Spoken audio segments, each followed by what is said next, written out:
kegiatan pembelajaran yang dirancang untuk mengembangkan bakat dan minat para siswa dengan optimal.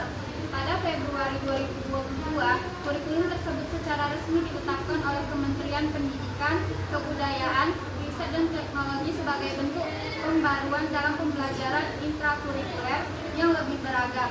Dalam kurikulum Merdeka, guru diberikan keleluasaan untuk memilih dan mengembangkan berbagai perangkat ajar.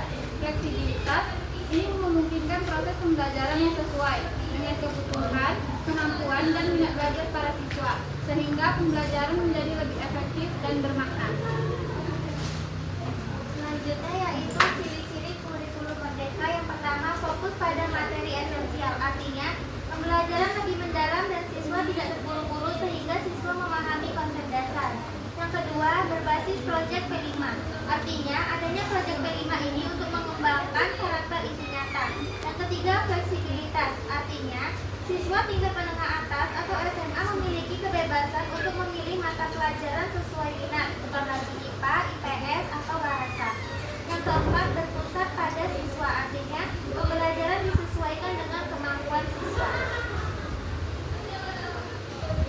Kemudian ada kelebihan dari kurikulum Merdeka. Yang pertama yaitu pembelajaran lebih interaktif dan kontekstual. Nah, artinya kurikulum Merdeka ini mendorong terciptanya pembelajaran yang lebih interaktif melalui penerapan berbagai metode pembelajaran yang inovatif. Guru bisa memilih strategi pembelajaran yang paling sesuai dengan kapasitas dan karakteristik para siswa di kelas. Kemudian yang kedua yaitu struktur kurikulum lebih sederhana dan fokus. Nah, artinya kurikulum Merdeka ini disusun dengan struktur yang lebih sederhana daripada sebelumnya. Penyederhanaan ini memiliki tujuan agar siswa dapat lebih fokus pada materi-materi yang esensial dan benar-benar dibutuhkan untuk mengembangkan kompetensi. Dengan materi yang lebih terarah ini, proses pembelajaran tidak berlangsung terburu-buru. Guru mempunyai banyak waktu untuk mengajarkan konsep secara mendalam sehingga siswa dapat memahami materi dengan lebih baik dan mengaplikasikannya dalam kehidupan sehari-hari.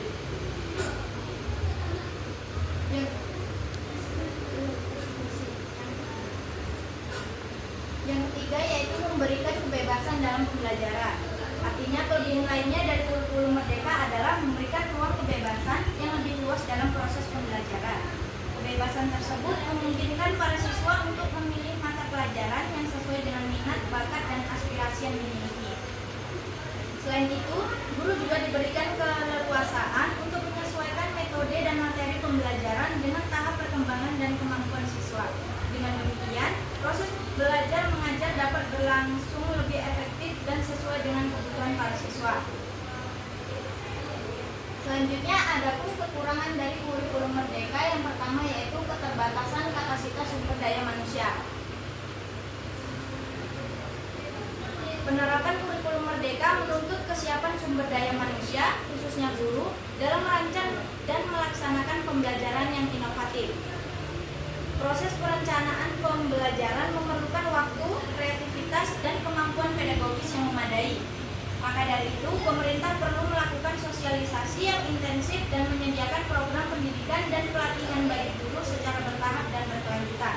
Peningkatan kompetensi guru, penguatan pemahaman tentang pembelajaran yang berpusat pada siswa, serta perubahan pola pikir dari pendekatan lama menjadi pendekatan yang lebih adaptif menjadi faktor penting agar kurikulum Merdeka bisa diterapkan secara optimal.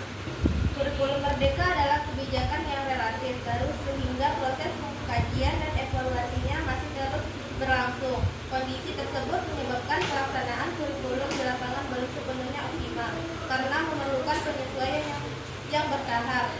Selain itu, penerapan kurikulum baru membutuhkan waktu supaya sekolah, guru, dan siswa bisa memahami konsep dan tujuan kurikulum Merdeka secara menyeluruh.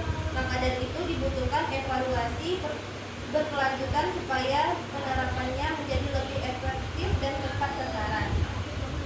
Selanjutnya, sistem pembelajaran yang belum terstruktur secara rinci. Dalam pelaksanaannya, kurikulum Merdeka memberikan fleksibilitas yang cukup besar kepada guru, tetapi fleksibilitas tersebut terkadang menyebabkan kebingungan karena belum dilengkapi dengan dengan pedoman pembelajaran yang rinci dan seragam. Akibatnya ada perbedaan penerapan kurikulum antar sekolah yang cukup signifikan. Hal tersebut berpotensi memengaruhi konsentrasi kualitas pembelajaran dan pencapaian tujuan pendidikan, khususnya di sekolah yang belum memiliki kesiapan sistem pembelajaran yang baik.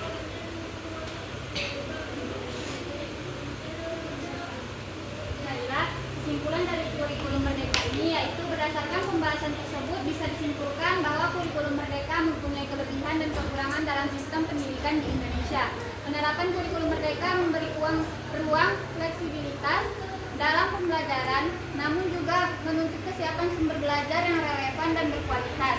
Tanpa dukungan buku yang tepat, implementasi kurikulum tidak akan berjalan optimal di kelas. Untuk itu, sekolah perlu cermat dalam pengadaan buku sekolah yang sesuai dengan kebutuhan pembelajaran. Di Purbis, hadir berbagai mitra pengadaan buku sekolah yang menyediakan buku pelajaran, buku pendamping, dan literasi pendidikan. Dengan dukungan buku yang tepat, pembelajaran dalam kurikulum Merdeka dapat berlangsung lebih efektif dan bermakna. Sekian dari presentasi kelompok kami. Assalamualaikum warahmatullahi wabarakatuh.